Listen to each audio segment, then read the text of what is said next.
One of the reasons that we're often brought into an organization is because they feel that they're lacking position control.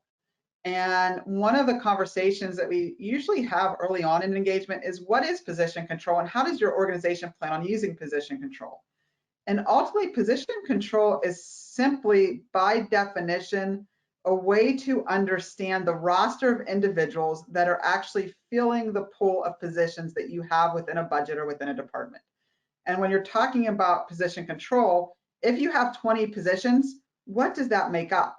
And then ultimately, can you use the productivity numbers to make decisions on those positions?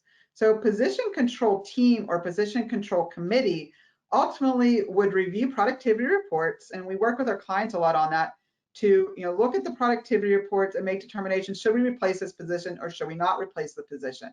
And that really is that function. And sometimes it's a job replacement because someone's left the organization and that position may have been there for 10 years. And how do you know you still need that position in today's environment? So every time someone vacates a position, the Productivity Improvement Committee can make a determination on whether you should replace that position with a full-time or part-time position. Position control also is good whenever you actually have new departments coming on board, because they could determine how many positions that you should have within a department and how quickly you should recruit in. When I think about a productivity control or a position control committee or productivity improvement team, whatever your organization calls it, I like to think about the connection back to your productivity target, taking that back to the target that the department is trying to achieve on a biweekly basis or a daily basis. And if you've educated your leaders to the point where they know that they've got to meet that target and they know where that target falls against their percentiles, right? So I'm a manager and I'm working below the median and my target is set at the median and I have a vacancy, I should know better than to take my request to the position control committee, right? I should know well enough that it's not going to be approved. Because based on the things that you were saying, that position control committee should have guidelines around what they're approving, what they're pushing forward. Some things are going to be, in some instances, I hate to say it, but an automatic replacement. If it's a department that runs 24/7 and there's an opening on the night shift, we've got to get somebody on that night shift. You have to. It is what it is, right? We've got to fill that position. But to your point of I've been working with 10 FTEs. Now I'm below the median and my target's at the median. I'm not meeting my target. I should probably rethink that open position. And so that's where these well-oiled machines that are managing productivity, that's where they get to with these committees. The managers know when it's appropriate to bring their position request to the committee. Now, some managers don't get it and they come with their PowerPoint presentation and they have their whole justification as to why they need that position. And they might be right. But all in all, overall, there should be a level of understanding around what's appropriate to bring to that committee. Yeah, it really should never be a surprise that a position is or is not approved.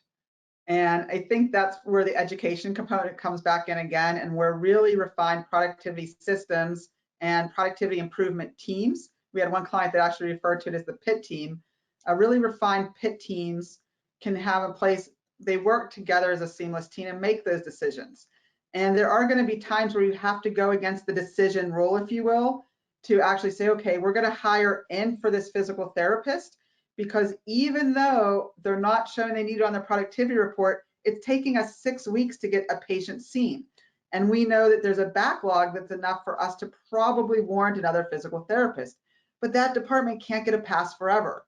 So you make the determination that we're going to hire the physical therapist, but we expect them to hit their productivity target within 3 months, within 6 months. So you have to have guidelines around it there, but it should never really be a surprise that your position's approved or not approved. And when you build your team, the best way to have a well-rounded team so that there's the right representation across the organization within that team, you really want to include individuals from the clinical aspect of things, HR, finance, and operations, so that there are views from all around when reviewing those positions. And then there can be conversation around, okay, well, this position came in from this side. maybe from someone that reports up through operations, a position request came in on the clinical side. Now, is there overlap here? What's happening? Do I have someone that I can that I can move from here to here, that we can reposition within the organization? So by having those areas represented on the position control committee, you're really able to make the best decisions, the most well-rounded decisions for the organization.